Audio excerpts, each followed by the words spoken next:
Hello বন্ধুরা, আমি এখন যাচ্ছি আমরা বান্দরবন টানছি পার্বত্য চট্টগ্রামে। দেখেন কত সুন্দর, অনেক আনন্দ হচ্ছে আমাদের। এখন আছি মেঘের সাথে, মেঘের রাজ্যে।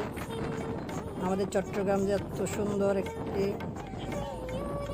জায়গা, যা আপনি যদি বাইরের দেশে কোনো জায়গায় ঘুরতে যান, এত সুন্দর দেখলে আপনারা বলবেন তখন অনেক সুন্দর। কিন্তু আমাদের পার্বত্য চট্টগ্রাম যে এখানে আছে, এত সুন্দর জায়গা আপনারা আসতেছেন না। আসেন, ঘুরেন, বেশি বেশি ঘুরলে ভ্রমণ করেন, জানবেন আমাদের চট্টগ্রামে কী কী আছে বা কত সুন্দর। আমি চেষ্টা করতেছি আপনাদেরকে দেখানোর জন্য। আগামীতে আরও যাব পার্বত্য চট্টগ্রামে, রাঙামাটি যাব, কাকড়াছড়ি। আপনারা যদি আমাদের পাশে থাকেন ভালো লাগবে। সবাই লাইক কমেন্ট করে আমাদেরকে জানাবেন, ঠিক আছে? সবাইকে অনেক অনেক ধন্যবাদ।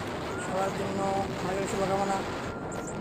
সবাইকে বলবো শুধু সবসময় যখনই সময় পাবেন ঘুরবেন, মন মানে ফ্রেশ থাকবে, ভালো থাকবেন, সবাই সুস্থ থাকবেন। ধন্যবাদ।